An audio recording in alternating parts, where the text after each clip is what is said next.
So next up, we have Kevin Polk presenting Cars Aren't the Answer. I think we just touched on that. Kevin is an urban eco-strategist and host of the Edenicity podcast about building car-free cities. I want to welcome Kevin whenever you're ready. We're ready for you. Aloha. All right, well, good afternoon, everyone. Thank you, Lynn, and everybody for a wonderful conference. I've been at the edge of my seat because the stakes are so high and people are bringing so much passion, and it's been really exciting. Now, before I get into the questions that cars don't answer, I thought I'd better ground this intensely data-driven narrative in with a personal note. So let's see, I'm just waiting for what's happening. Just to bring everybody up to date is Chelsea has agreed to run my slides from the Hawaii end. I'm actually calling in from Columbus, and I found there's a really long lag if I try to run the slides from here. So she's running the slides, and let me know if those are visible. They should be up. Can you see the slides? I don't happen to. Let me just take a quick look at the chat. Anybody see the slides? Chelsea, we can't see. Not yet.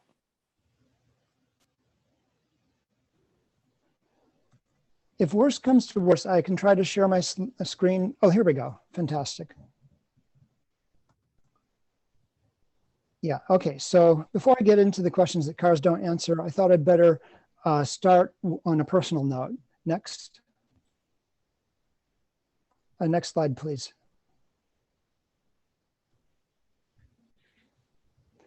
I was 2 years old when my family moved to Detroit. We lived in Lafayette Park, a downtown mixed-use, mixed-height development built around a large park. Next. At age 5, I could walk to a store by myself to spend a birthday dime. By age 6, I walked to school every day by myself and biked all over the park. The way this neighborhood was designed meant that I would never encounter a car on these errands. Next. It was a wonderful place to live, and it still looks the same today, 50 years later. Next. I was 8 when we moved to Hawaii. We lived in this building at a density of 300 homes on that 1 acre plot that includes the parking lot. We didn't own a car. From day one, I walked by myself to school or rode the city bus, and the design of our building and the bus system made for a great life. I'll provide more details about that life later. Next. These early experiences have shaped my values as an urban ecological designer. When Senator Chang asked me to talk about cars from this perspective, he suggested the title, Cars Aren't the Answer. That was clever because it forced me to look at what design questions cities are trying to answer with cars. Next. Next, please. Well, the simplest possible question is, how do we move people in cities?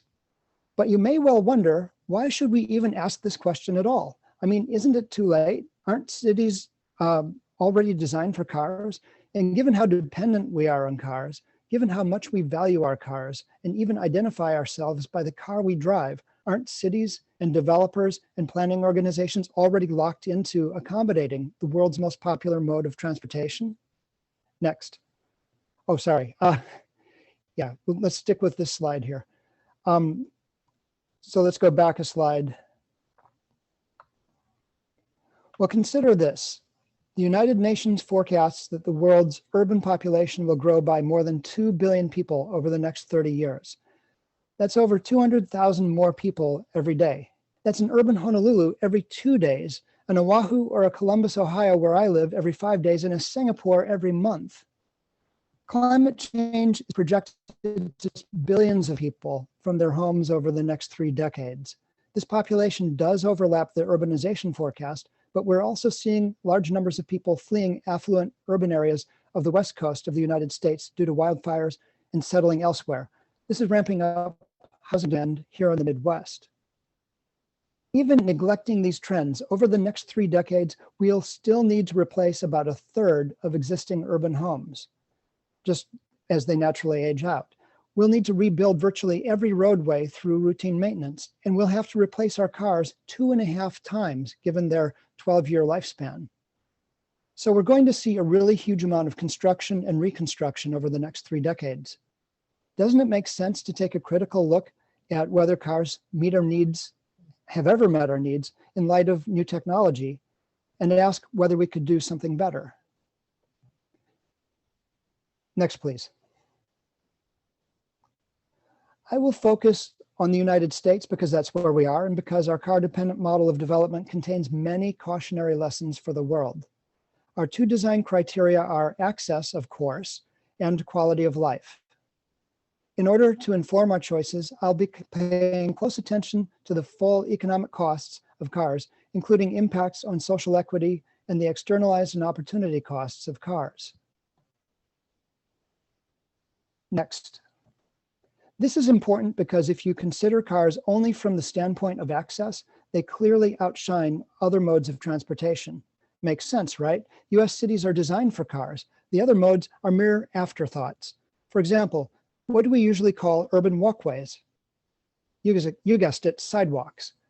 Because the real action takes place on the street, doesn't it?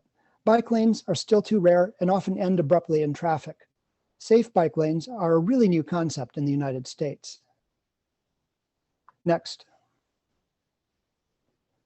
So it shouldn't be a surprise that cars perform well in their nominal function, getting people to work in the city.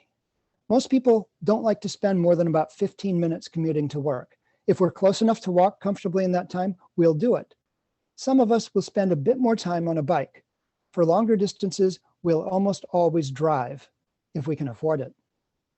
Though in most of the US, mass transit is painfully slow last resort. Next.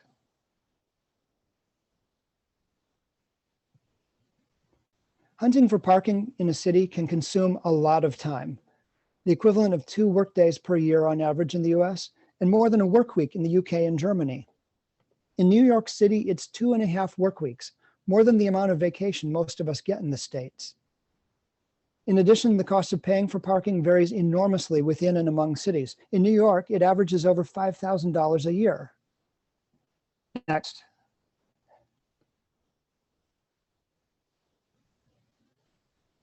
The access that cars provide comes at enormous cost in terms of land use.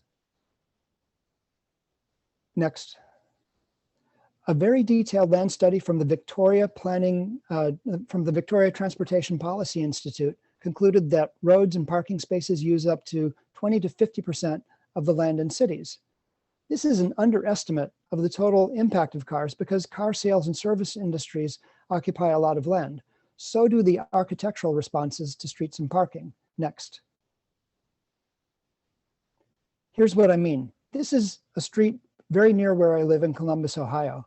Notice that while the street itself is just 30 feet wide, which is fairly narrow in the US, the road verge adds 60% to that width. Additionally, the houses are set back more than 20 feet from the sidewalk, another response to car traffic. Before there were cars in cities, you really didn't see setbacks, as Senator Chang has mentioned. Next. Even ignoring the setbacks, car infrastructure and our responses to it occupy anywhere from 32 to 80% of the surface area of the city. This has immediate consequences for transportation efficiency because it increases the distances that must be traveled by over a factor of 2 in some cases. Next. The enormous land use dedicated to cars also comes with a vast opportunity cost. I know the street in San Jose, California doesn't look like much. You can see the pavements cracked and worn, but according to a new study out of UCLA, the land it occupies would fetch millions of dollars on the housing market, or about $250,000 per household on the street. If you could develop it, of course there'd be more inventory and housing would be less expensive, as was pointed out right at the beginning of our sessions today. The area occupied by the streets is therefore a major factor contributing to high housing prices and a lack of affordable housing. Next. Let's look at the cost of car ownership through the lens of social equity. Next. New cars cost somewhere in the range of $24,000 to $47,000. Next. With depreciation, taxes, gas, parking, and maintenance, the average annual cost of ownership in the US is $8,500. Of course, this figure varies. Honolulu has it easy with an annual cost of ownership of about $5,000, and it's correspondingly higher in cities like New York. Well, who can afford a car in America? These prices are a fraction of the median wealth of white families in America, so of course they can afford it. But for Black families, a new car is more than their median net wealth, and the annual expense is half their median wealth. As a result, car ownership is lower among Black families. Fewer Black people have driver's licenses, which is making it harder to vote in many states.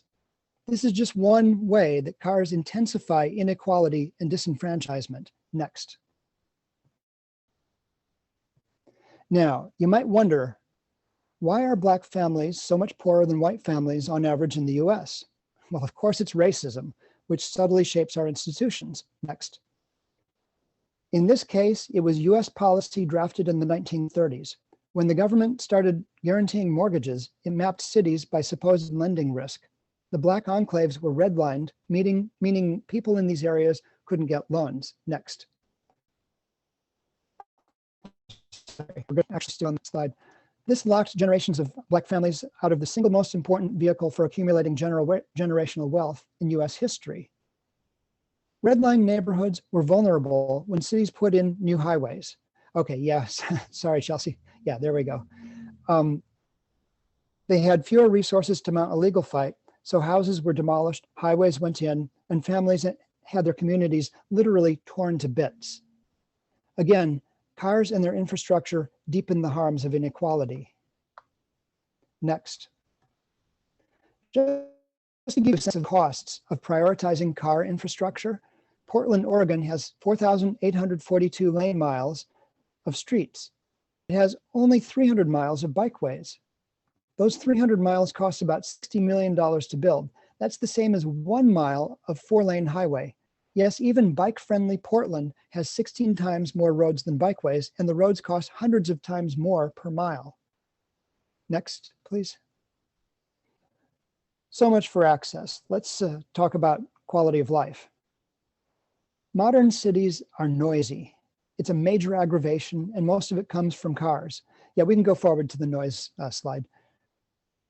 Quiet is one of the major selling points of the suburbs. This drives sprawl, hence the demand for more noisy highways and bypasses that intrude on people's suburban dreams. Yes, good.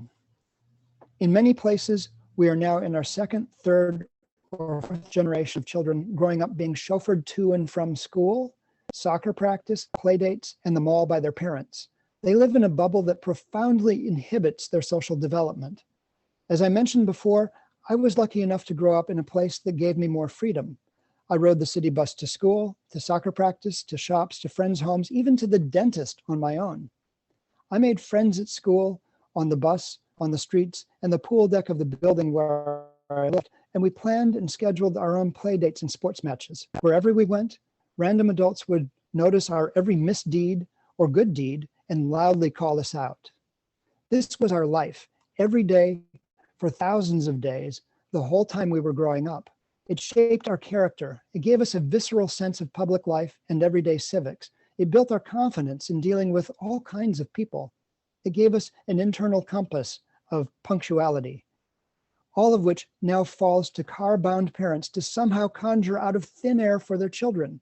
And they can't, because in a car, children lack personal agency over their own schedule and direct contact on their own with the big wide world and the people in it. I've met many, many young adults who were mis-socialized by the car. These are the ones who needed helicopter parents when they started college. Bear in mind that it wasn't their fault that they grew up in an unwalkable place.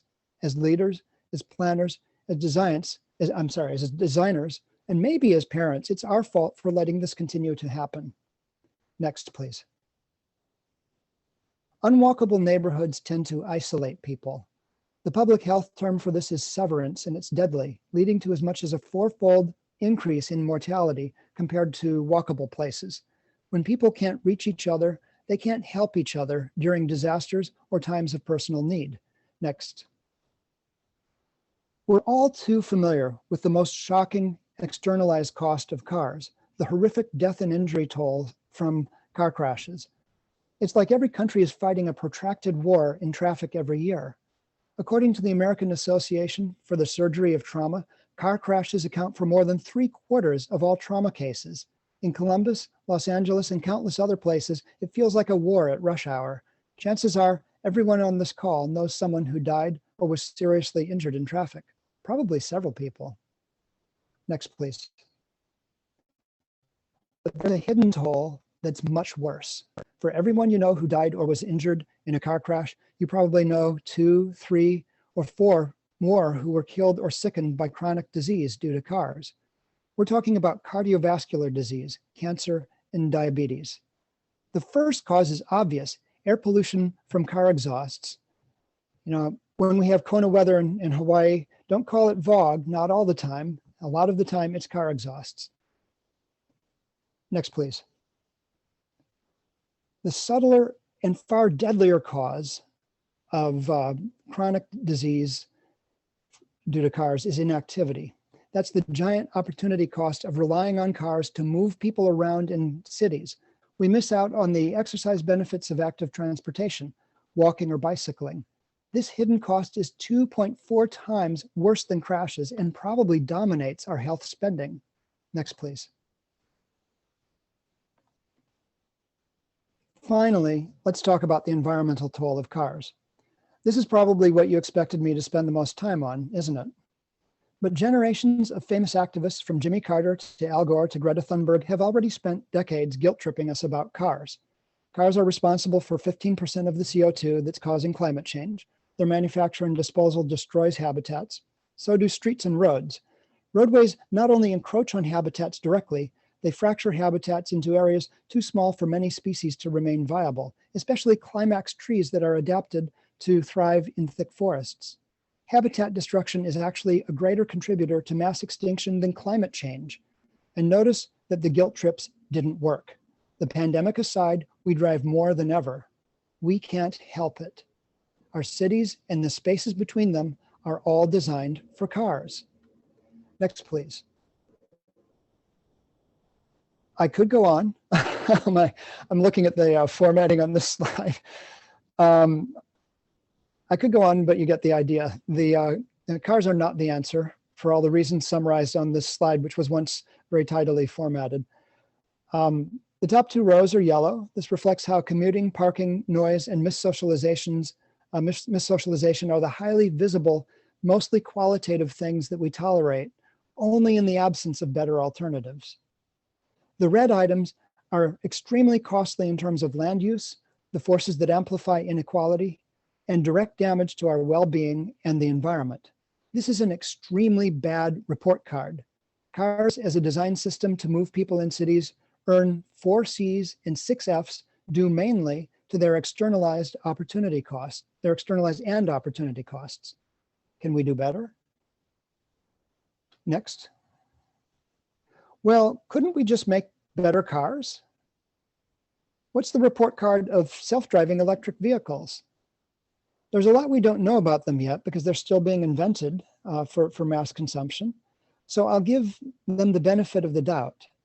If they turn out a lot safer than human drivers, maybe they can drive faster and closer together without a crash.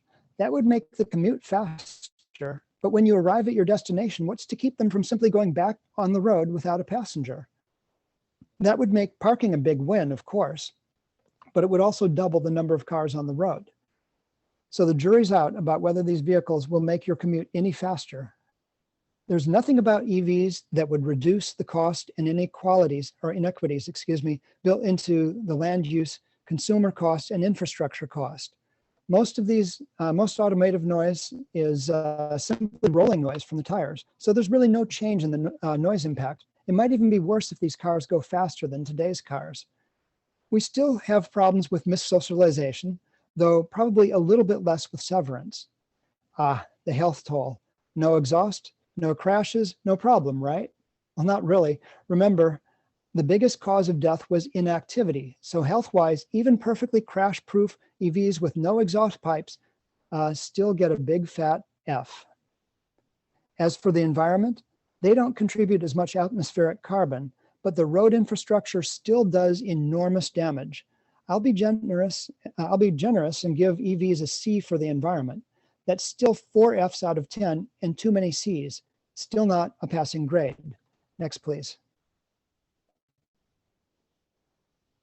Well, what can we do about it? Can cities exist without cars? Sure, of course. Venice, Italy has gotten along fine for 1,300 years. And notice the lack of setbacks from the footpath canal. The entire world along fine without cars before 1920. But canals aren't a universal solution, and who wants to go back to the horse and buggy era? Instead, let's imagine a much better future if we can. Next slide, please. My 42 episode Edenicity podcast takes a deep dive into designing a car-free, food and energy secure city. One key to this design is an overall density twice as high as urban Honolulu.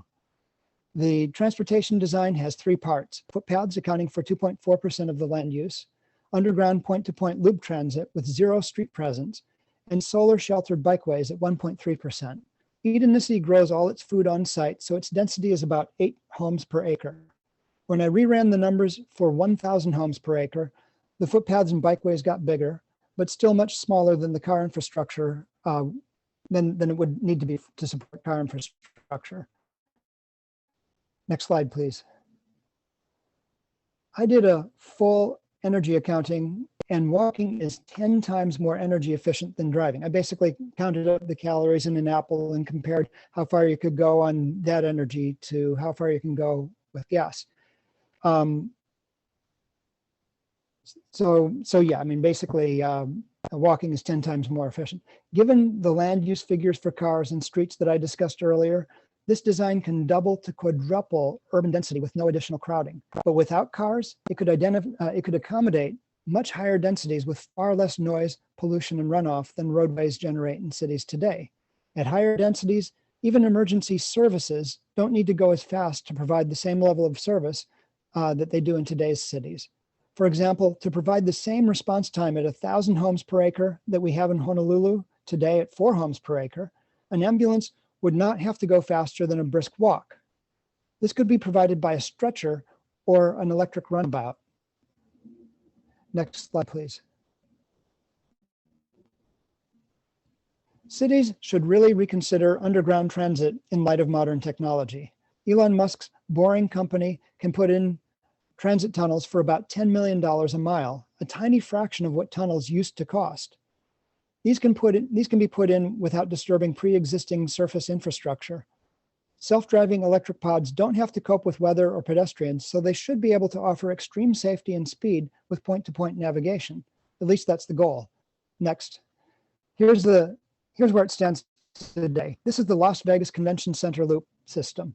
It's already in service. It's a 1.7 mile loop that uses plain old Teslas and is rated at 4,000 plus passengers per hour.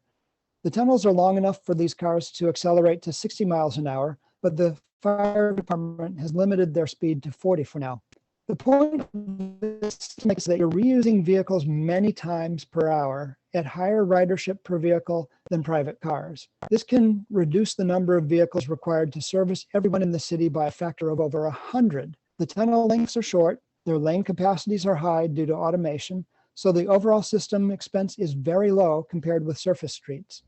In Edenicity, I ran the numbers and found the system could deliver commutes of 4 minutes for a food-secure city of 5 million people at a density of about 8 homes per acre, exclusive of walking time to the transit stations, which would be 5 minutes or so.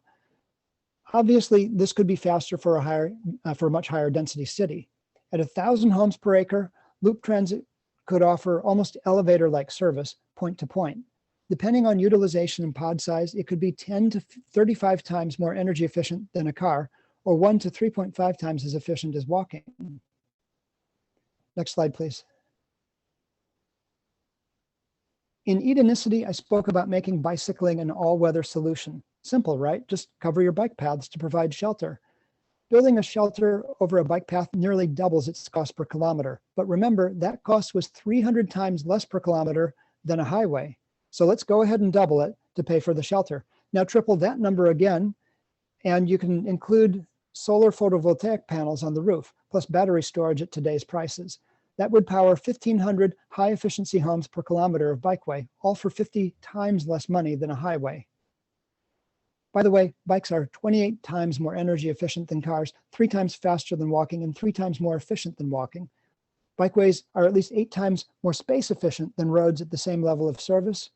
And bike paths also offer block redundancy to back up the loop transit system. That is to say, if the loop is out of service, sheltered bikeways provide a robust way to fill the transportation gap. Next slide, please. Here's the report card for a car-free, high-density city. Unlike electric cars, we're looking at straight A's across the board. Most distances are short enough to walk in 15 minutes or less. Bikes and rapid transit get you anywhere in even less time. Parking is not an issue. Actually, I'm looking at this slide, and if no one asked the question, I'll ask it in the question and answer. There's a few design critiques of this in some other cities. Parking is not an issue. Transportation occupies a much smaller fraction of the land. So we have a ton, so we save a ton on infrastructure. Consumer transport costs 10 times less. It's quiet. You have full access to the city throughout your life. There's no severance. Your health costs are at least 50% lower. The environmental toll is minuscule. Next, please. Car-free, high-density cities will prosper. They'll have a much lower health and transportation cost and much more social equity. This will drastically reduce demand for social service interventions. These will be clean, quiet, family-friendly places to live. But building or rebuilding them in this way will take large-scale integrated development. For that, we need very gutsy leaders, planners, and developers. And we need a public that understands what's at stake and joins the dialogue, as people have with gusto here. Next slide, please. Yes, maybe this will help motivate us all. This is the Packard automotive plant that was closed in 1957. Detroit in 1950 had a population of 1.8 million people. Today, that population is 670,000 people. It's been in steady decline the whole time. The tax base dried up, surfaces were cut. It's a vicious cycle. If you watch the Eminem movie 8 Mile that was set in Detroit back in 2002, you saw block after block, mile after mile of abandoned or burned down factories, shops, and homes. Cities that cling to the past will suffer this same fate. People will move away to places where they can find some mix of higher quality of life, more job opportunities, more social justice, or a lower cost of living, and they'll seldom, if ever, look back. Next slide, please. Cars are not the answer for moving people in cities. If you want a better future for your city, here are some things you can do. You can resist in-town highway and road expansions. You can support dedicated bike lanes. Remember, bike infrastructure is 8 times more efficient than roads, so bike lanes more than pay for the space they occupy.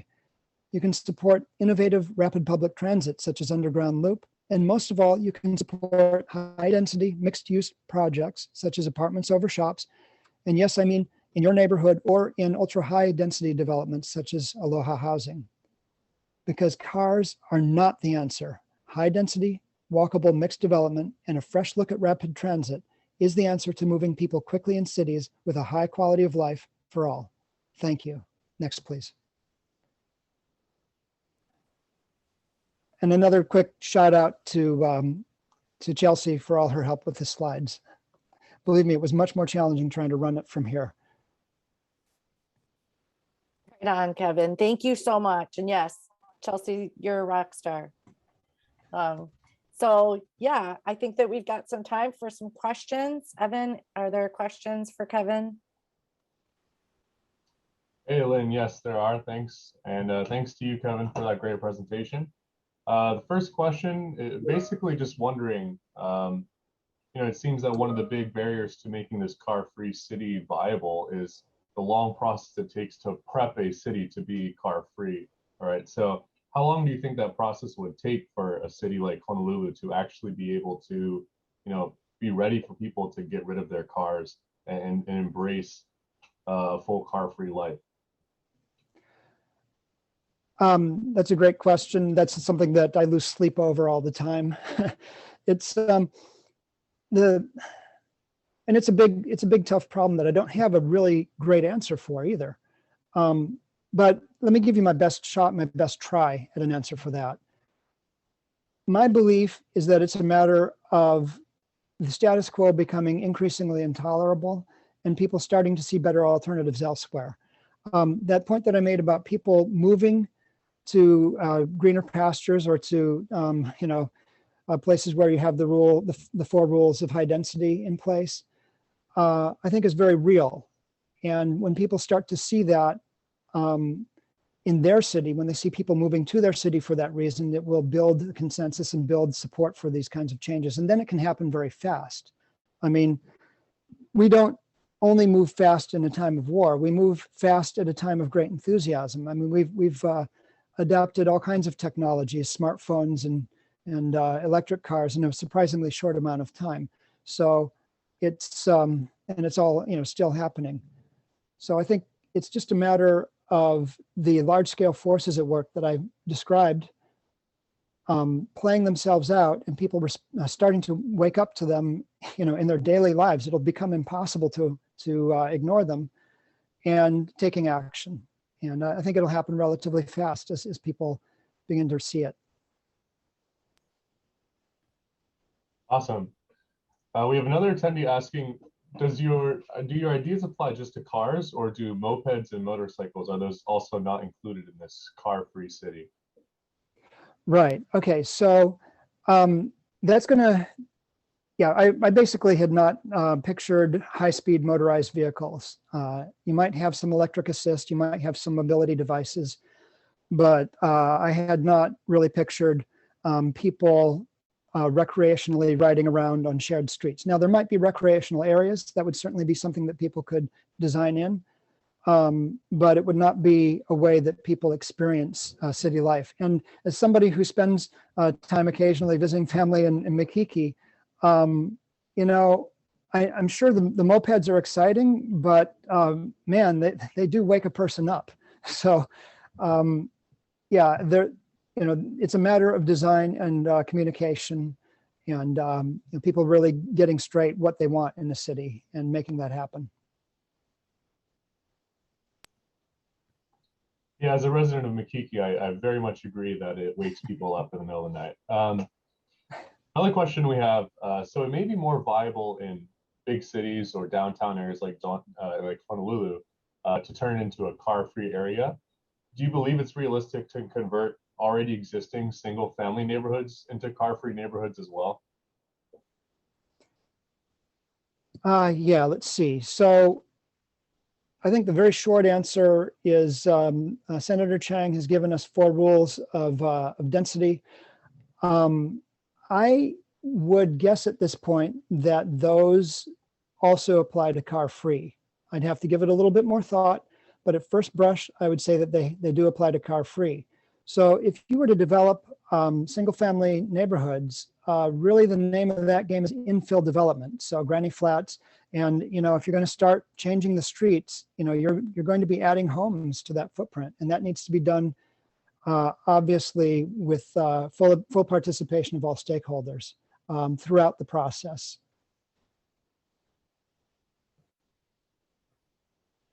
Okay, and what about, so someone is asking about existing freeways. They recommended, would they be able to be turned into a bikeway to some degree, or are we removing those freeways and replacing them? What do you envision for those? Yeah, I was looking in my Edenicity podcast, I was looking at clean sheet design for the most part and not legacy infrastructure. What I would suggest for ideas for what to do with freeways is have a look in France, in Paris, and in New York City, where they have turned sections of highways into parks.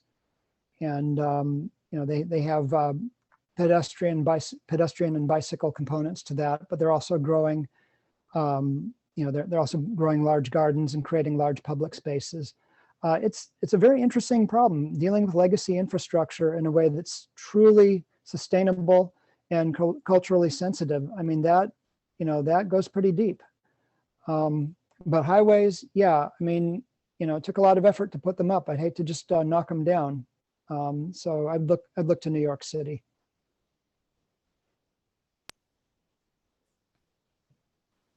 Okay, we have a few more questions. Or Lynn. Yeah, I'm sorry to chime in here. Kevin, were you saying something earlier that you were going to drop something in the Q&A? There might have been a concept that you wanted to expound on. Oh my goodness. Well, all right. Yeah, at the end of the slides, I have a few extra slides. I can save this if you want for later, but there are car-free cities now under, at least they're being planned throughout the world. And the really broad brush design critique that I would have for all of them is that it looks like kind of a rush job, all of the city designs. I'll run through them at the end. What you have is just really monolithic architecture, really way more than a neighborhood or even just building scale like what I grew up in.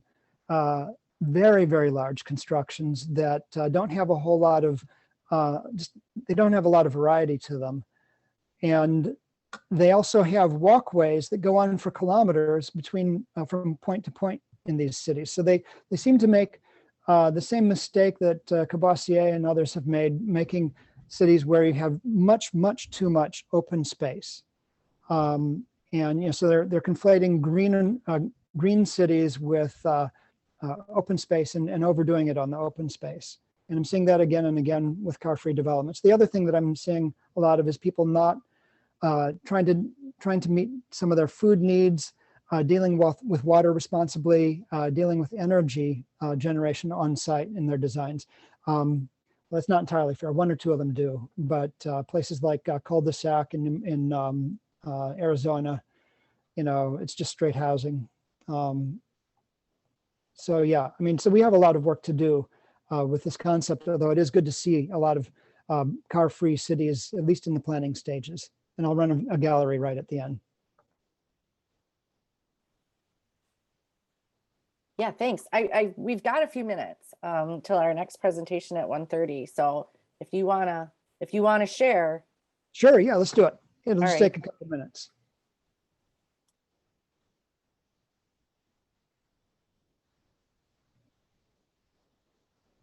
Oh, I'm sharing. All right, hang on. Yeah, all right. Thank you, Chelsea. It's right at the very end, way down at the end. It's like it's right after questions, of course. Okay. Can you see it now? I can see it, but it would be right at the very end. Let's see. Sorry, folks. I'm gonna just have a and real quick, and we'll walk through those. I'll take any other questions that come up. Oh yeah, here we are. All right. Yeah, so here's cul-de-sac. It's a 1,000-unit development. I've been in brief communication with the developers, and it's really cool. It really is car-free. They have large development with a little bit of parking on the periphery and no car ownership allowed as part of it. They're right close to rail lines, and they have a lot of bike shares, as you can see, and a lot of community space. Again, what I would love to see is more food gardens, more clever use of water in that desert environment, and a little bit more energy, a lot more energy generation on the surfaces of the buildings. Yeah, next slide.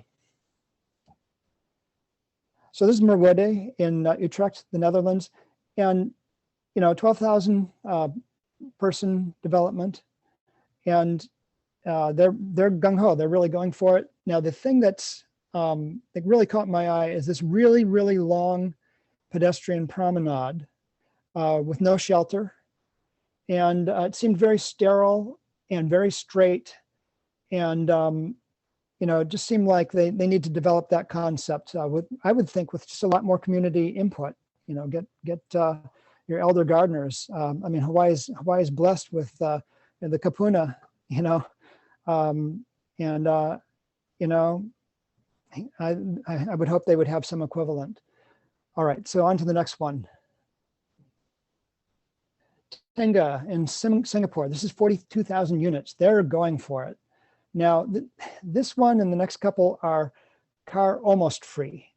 So they have subterranean bus lanes and self-driving EV lanes. So they're kind of a little bit more tolerant of just regular cars than some of what I've been talking about. But I believe they're going to build it, and it will probably be a big success. Next slide. All right, the great city in Chengdu, China. This is the one. If you go to the website of the architect, you will find. Let me bring up that. So this is the NBBJ architect. I'll put the links right in the chat in a moment. This is the one that had the really, really long pedestrian promenades. I love the green roofs, the implicit water harvesting, but again, just the massive scale of it and the very large indoor spaces concern me. And again, in some of the other drawings that they have, there are really long pedestrian promenades that don't seem to take you much of anywhere fast. Next slide. This will be our final one. Net City, Shenzhen, China. And so this port city looks very promising, 80,000 people. Pretty much car free. Of course, it's right adjacent to very car centric areas. And again, it's that monolithic architecture. I would very much prefer to see a lot more variety, you know, like some of what Senator Chang was showing us, even with, well, especially with Hong Kong and Singapore, there was quite a bit more variety than this. So, so this is kind of the direction of car free. There's a lot of green. That seems to be where the architectural mind is going, is big, monolithic, and green with green roofs. And that's great. I mean, green roofs can drastically reduce temperature variations. Summertime heating and wintertime heat loss by like 7 degrees, 7 to 15 degrees. So that's a really awesome thing, and it's great to have it. And we just need to go more in this direction. And that's all I got. Thank you very much.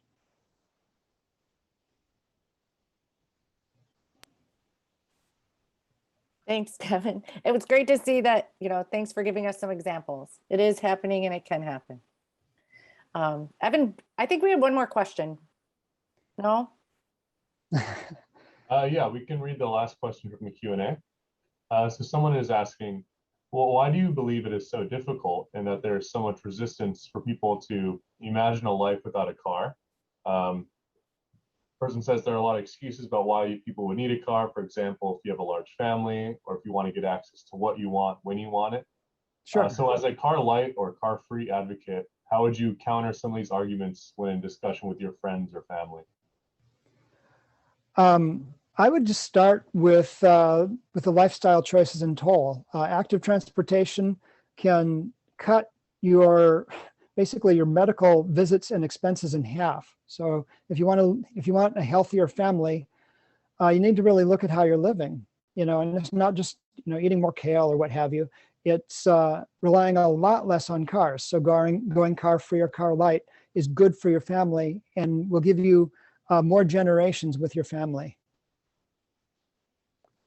So, you know, and now here's the thing, is that as an individual choice, most of us don't have a choice because we're in cities that lock us into having to own cars. Columbus is a car-bound city, and we really depend on cars here.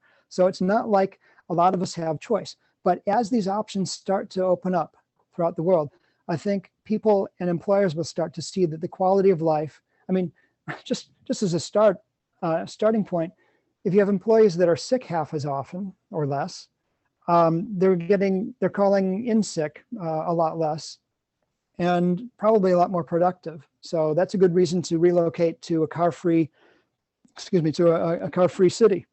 So as these options start to open up, people really need to look at their choices in a really large sense. And what I hope is that Honolulu is one of those choices because of decisions that you make today.